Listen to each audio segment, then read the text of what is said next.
Hello.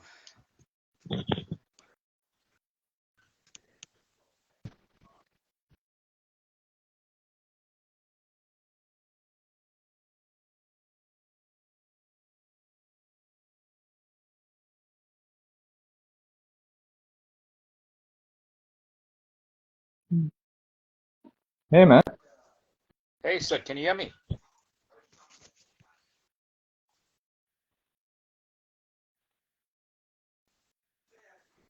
hello, Hi, can you hear me, sir? hello. Hello, can you hear me? Can you hear me? Can you hear me? Can you hear me? Yeah, I can hear you. Okay, cool. How you doing, man? Okay. Yes, I can hear you. Can you hear me back? I'm okay. Yeah, I can I'm hear. all right. Let's Yeah, get straight down to the it's cricket it's before the yeah, internet it's been starts. Yeah,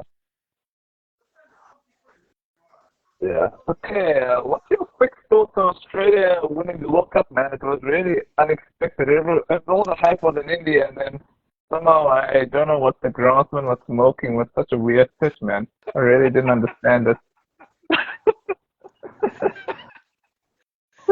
I mean, okay, let's just recap to the semi-finals. I mean, it's not something that I want to recap, but I think we kind of should. Uh, in my opinion, I think Mumbai in a perfect pitch for that final. So, just in my opinion, run Yeah. scoring, such, it would have been a real kind of spectacle. With Hmm. 1K being the final venue. Because I mean, we saw Hmm. what happened in the semi-final against New Zealand. India racked up a. I mean, I would think that's a world record score in a semi-final, eh? If I'm not mistaken, Hmm. that was a massive score that they Hmm. put up there against Hmm. New Zealand, Yeah. 399. And look, I Yeah. mean, New Zealand did their best. It was a fantastic pitch. Yeah. Uh, as such, I mean, run scoring was fantastic there on that pitch. When we Hmm. saw what Cody did, I mean, Hmm. 50 ODI centuries. I mean, who's actually going to catch that? Who's got time to catch that kind of record? I mean, will it ever? Yeah. It's eternally it's the eternal question. And Hmm. then obviously a great innings from Shreyas Iyer, Hmm. Rohit. I know we're going to get into that a little bit later with regards to the Hmm. final that he's going to get criticized for the way he played, but I think Hmm. I think the way he's played this entire World Cup has been quite selfless in the sense Hmm. that he's put the team first as opposed Hmm. to his own, records. So it was a batting spectacle from India. Hmm. What they actually put up there on that pitch. I mean, Hmm. New Zealand's bowlers had no answer at all, and although they gave it a bit of a shot in that second innings, with especially with that partnership between Williamson and Mitchell. For some reason, Mitchell has this kind of thing against India. I mean, he seems to perform against India, be it in a T20, be it in an ODI. He just seems to perform against India. So, I mean, that was a fantastic century that he scored.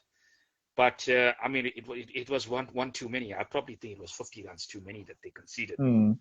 and Hmm. ultimately fell short of that game. But I mean, uh, no kind of it's not embarrassing to lose to a team like India. I mean, the way they played going into that Hmm. semi-final, they were outstanding. I Hmm. mean, the group stage, 9 out of 9. Hmm. No shame losing to India. Of course. Of Um, course. and then we get to the second semi-final, which is a much more interesting game, and I think Hmm. we kind of predicted this one was going to be quite interesting, eh? Uh, Eden Gardens, Kolkata. I mean, I say that's been their mandate the entire World Cup is to bat first, put runs on the board. Hmm. But they actually came up against a very tricky pitch and a Hmm. bowling attack and a fielding group that were actually uh, they were well tuned for that game. They were Hmm. well drilled for that kind of game because they've seen it before, they've done it before, and but I mean, boy, oh boy, what a game of cricket that was, eh? What a game of cricket that was. I mean, 212 at the halfway mark, you thought, probably SA were a bit short, but I mean, the way that they fought the way that they fought to stay in the World Cup, to stay in that semi-final. I mean, wow. I got to give Australia credit there. I mean, the way they bowled was fantastic, Mm. especially in that first 10 overs. They were phenomenal, Sid. But I mean, that innings from Miller was amazing on its own. You know, the way he came out and he counter-attacked with Klaasen. Unfortunately, Klaasen lost his wicket at a crucial time. And, a bit of that momentum was lost. But I mean, had Klaasen and Miller been there towards the end, and I know you were off air that time when you messaged me and you told me if SA could get to 250, we got a game on our hand. And Of I course, and I yeah. and I kind of agreed with you. There was a game on our hand here at 250 because Eden Gardens was a completely different pitch to the one that we saw in Mumbai. Offered so much to the fast, in the early parts, and then Mm. I mean, we all know what happened in the evening. The ball started to turn off the square, and there was so much of turn that Shamsi and Maharaj got, and Markram as well. So yeah, I mean, I've gotten over the disappointment of the semi-final. You know, safe to say, it was stinging a bit. When I look back and I think of what SA Yeah. were actually, going into this World Cup, they were not probably ranked as one of those teams that were actually going to, contenders to win it. Mm. Some of those pundits gave them a shot of reaching the semifinals. I know KP was one of them. However, in the grander scheme of things, I mean, nobody expected them to Mm. actually finish second in the standings. If they were going to get to the semifinals, probably finish third or fourth. Nobody Mm. expected them to finish second. But Mm. I just got this funny feeling now, Sid, thinking about it, Mm. that if SA played India in Mumbai, that would probably a pitch that would have suited them a lot more than Kolkata did, Mm. in hindsight. Because I mean, they Yeah. played 2 games in Mumbai. They played one against England, where they absolutely, dismantled England, and then the next one against Bangladesh too, where they won quite comfortably. So I was actually hoping for a semi-final in Mumbai. I mean, in the back of my mind, I knew, Kolkata is going to be a lot more tougher than Mm. Mumbai because Mm. of the uncertainty of the venue, and Mm. run scoring has been so low in Kolkata compared to Mumbai. Mumbai has been like a batter's paradise in this World Cup, and barring Mm. Sri Lanka's 58 in the group stage, it's been quite good for batting. I mean, Mm. I don't know what Sri Lanka were actually playing on that day when they played India, because it was still a good batting wicket. They just didn't apply themselves. So for the large part of the World Cup, Mumbai has been a batting paradise. So I think it would have definitely suited SA. Yeah. Kolkata had a lot of movement. I mean, when Mm. you got the likes of Stark, Hazelwood, Cummins, coming at you relentlessly, Mm. over after over, it's difficult. I just think they lost too many overs, too many wickets in the power play, in the Mm. first power play, that obviously pegged them back. But I mean, what could have been if Klaasen was there till the end with Miller, probably 260, 270, and that would have probably been a winning score on that wicket. But I mean, I got to give credit to the bowlers. I mean, they fought, uh, you know, they fought with everything they had, and especially a guy like Kutsia, first World Cup youngster. I mean, Mm. he came to he was up for the fight. He was up for the fight in that game there. So yeah, I mean, disappointing. What could have been, and there is something that I do feel there's a lot of positives in this World Cup for SA. Mm. Barring the negative that we can talk about, which is Bavuma's form. I mean, that's something that's been well documented so far, but you know, it is what it is. He was the captain, and Mm. I think it'd be foolish to drop the captain in that regards. I really feel bad for Risa Hendricks. I mean, I Mm. feel like this is a tournament we're talking about. Uh, Risa being unlucky. I mean, T20 World Cup last year he was unlucky, and this guy's unlucky again. But Yeah. you know, I I actually feel a lot prouder than what I was in the T20 World Cup last year, because I thought that was an absolute disaster. in that final game against the Netherlands. But I feel they kind of redeemed themselves in this World Cup to Hmm. some extent. Although they Hmm. didn't go on and win it, they kind of redeemed themselves. They kind of Yeah. got the respect back Yeah. of the I cricket. would. Yeah. Yeah. I would say they probably showed a lot more fight than India did in that final, in the sense that India bowled so much katra at the beginning of that innings that by the time they started to get it right, it was once the dew kicks in, as much as you try and make up for the customer, it's too late. It's too much gone. But critic head, he really had his head on it. he really got his head on. Oh, that's corny, but it's true. He had really had his head on for the last couple of months, man. Hey. Yeah, I mean, he's been a thorn. He's been a thorn. Let's be honest. I mean, we saw him in the tour of SA. I mean, those first few games in the T20 series. I mean, he was swashbuckling, and then I mean, when it really mattered, he got it done. Hmm. The semi-final was crucial Yeah. runs. I mean, Hmm. I think the way in which he scored those runs really took the game away to an Yeah. extent. I mean, Hmm. at 133 for 5, it was anybody's game. When Of Maxwell course. Hmm. went out, it was anybody's game. So I mean, well done to Australia, but I mean, well done to SA as well for fighting so hard. And I think they could be really proud of the way they performed in this World Cup. It's something that they can build with. I mean, there is kind of a renaissance of a new generation coming up. In the likes of Hmm. Kutsia. Hmm. Um, I mean, we're really gonna miss Quinny. You're really gonna miss Quinny in this World Cup. But I think Kutsia. Yeah, maybe Hendricks could take his place because since Hendricks is so unlucky, they could give him a chance until they could find another Quinny. Because Hendricks can't play an attacking game if given the opportunity. So Yeah, I yeah. mean, this is all about the future now. It's going to be interesting to see what happens Oh, in the next series coming up.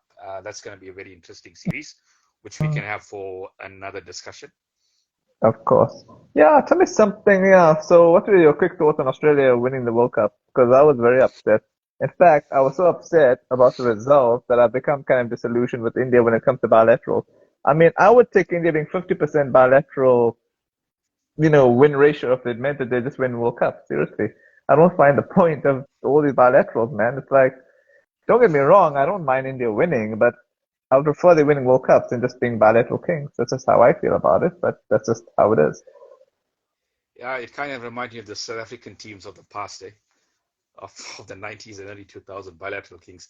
But I mean, when I look at this performance, this goes to show how the game of cricket is so unpredictable. Sport is so unpredictable. Mm, I mean, what actually defies logic at times mm, is what you actually see in a game. And I mm. think in a way, Australia, I mean, they read the conditions beautifully. I mean, Of course, yeah. winning the toss and putting India in. Oh, But I yeah. just want to say something, sir. I mean, if you look at 240 from the start, India had, I think they'd be really, really disappointed with the way with the score that they finished. I mean, Mhm. look, fair enough, Australia put you in, but I mean, you were like 80 for two after 10 overs, which is a fantastic return. I mean, you would take that, 9 days out of 10. You would take that. You would take 80 after 10 overs with two wickets Mm, in hand. My biggest concern of that final, was the approach of Kohli and KL Rahul in that partnership. mm, I just feel they were kind of too defensive. I mean, for 29 overs to not hit a single boundary, I mean, you got to give credit to the way the Australian bowlers bowl. But I just felt they allowed them to bowl in that way. yeah, It wasn't yeah. the kind of attacking uh, we saw between the likes of Muller and Klaasen in that semi-final, where they actually took the attack to Australia.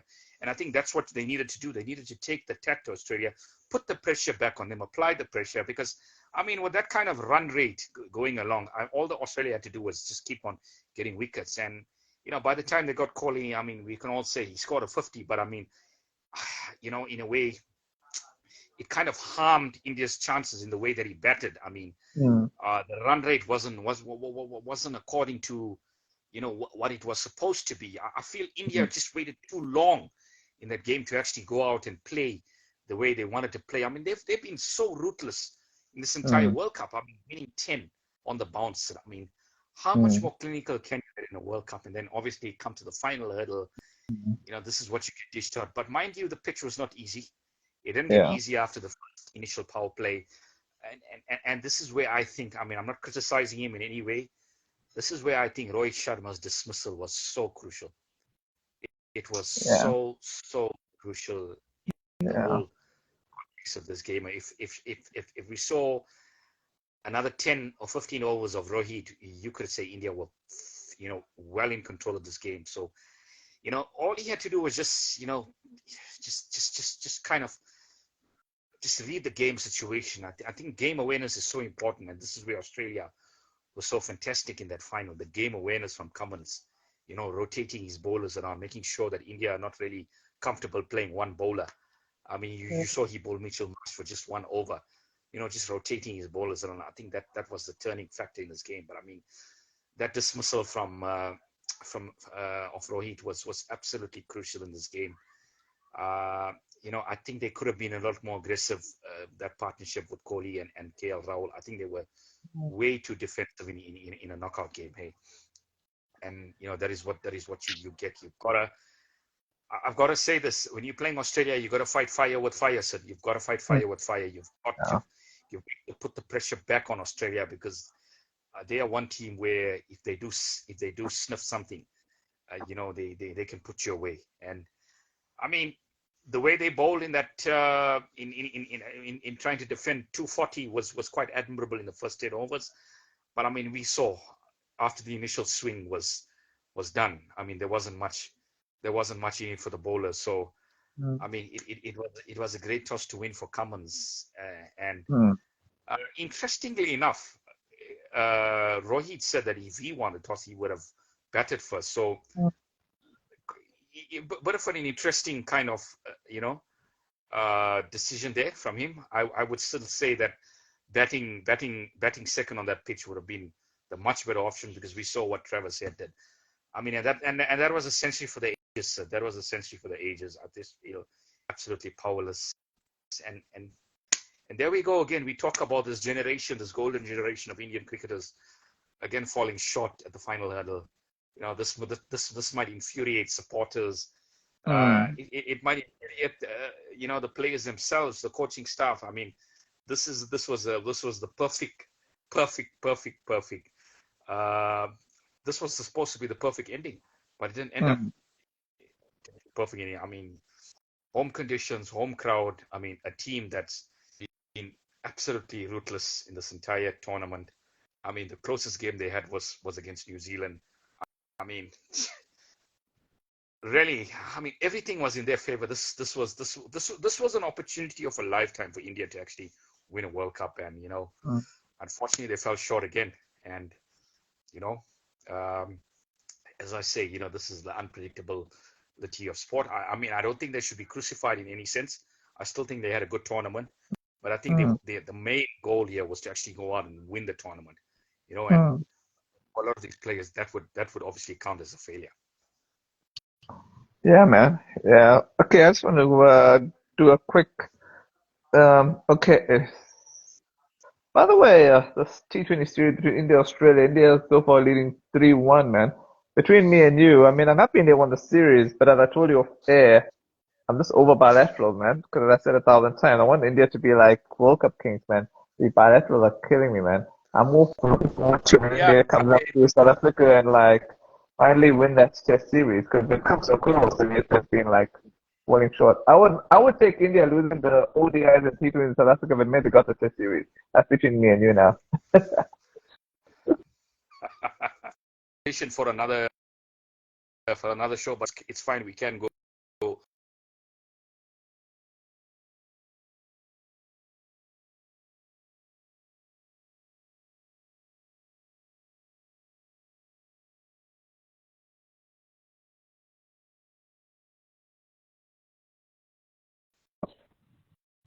The likes of Rinku Singh, the likes of Gaikwad, the likes of Jaiswal.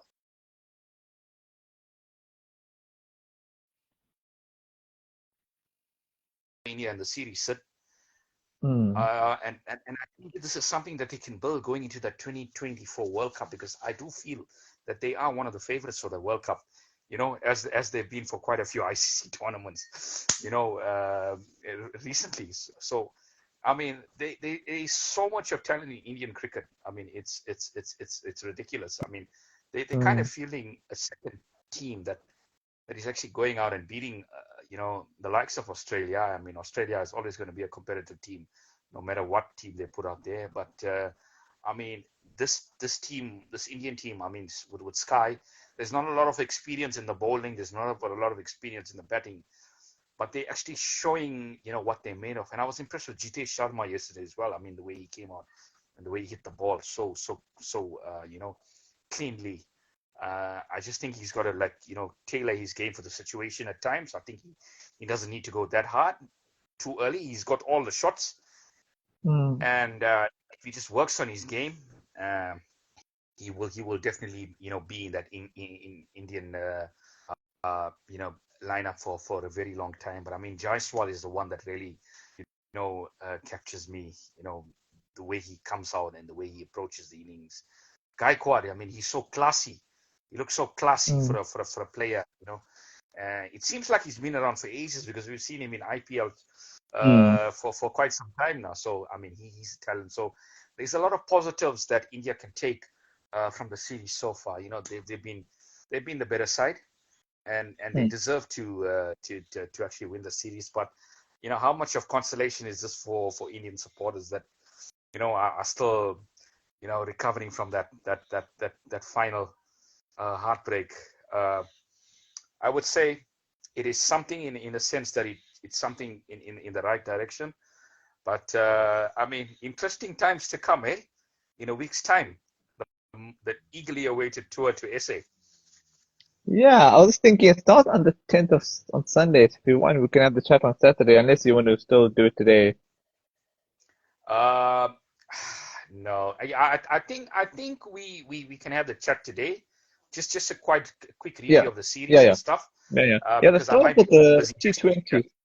Yeah, they start off yeah. with the T20s up to they have three T20s, so it's a quick and short series, three T20s, then they have three ODIs and two short tests. So we start off the T20s. Honestly, I don't really give a rat's about the results, so I'm gonna go. This is my wish, right? My wish is that SA win the ODIs, they win the T20s, give India enough anger that they win the Test series. And if India do win the Test series, it'll be about 1-0. And if they don't win the Test series, I imagine South Africa will win it 2-0. Those are my two predictions on that. But actually, if I'm going to be honestly and realistic, I think the T20 series will be close. I think either it'll be 2-1 to South Africa or 2-1 to India. It's going to go to that extent, and the ODI will probably go the same margin. Yeah, Just my. what I do feel is going to happen in the series is going to be a lot of experimenting, and I think SA, they've been Mm. reluctant to play their best team in T20s. If you agree with me, they've been reluctant in recent years to play. Yeah, teams have They've been been, doing that been anyway. Look at India. They didn't play the yeah. best team either. They were doing a lot of resting, understandably, because of the World So Cup. I think, yeah. so with regards to bilateral series, I wouldn't be surprised if SA make a wholesale of changes, because I mean there is the SA20 next month as well.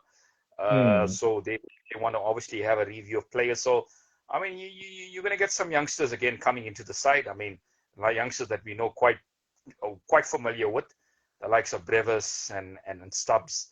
I'd like to see Brevis. Donovan I haven't seen Ferreira him in a while. get a good run there. I'd like to see Riza get a run.